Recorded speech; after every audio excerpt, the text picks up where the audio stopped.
Yung dating 15K na offer sa akin sa G-Loan, binayaran ko ng buo 3 months.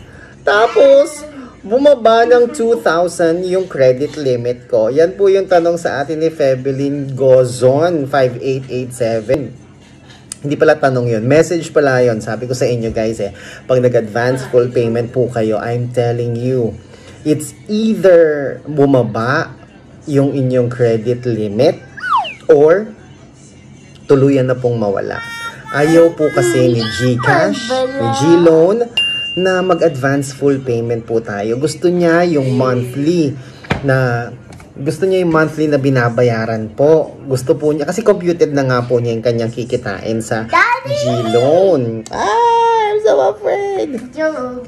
Computed na niya yung kikitain niya. So, para nabawasan siya ng kikitain. At plus, isa pa po, dito po niya ginigage yung manner or paraan or habit po ng pagbabayad ng isang customer sa G-Loan. So, kapag tinatapos mo, ginagawa mo yung payment online, ginagawa mo ito on or before your due date, mataas po yung tsansa na tumaas ang iyong G-score over time, plus tataas din ang iyong eligibility for another G-Loan. Kaya, huwag po kayong mag-advance full payment unless may offer na po kayong natanggap mula sa G-Loan.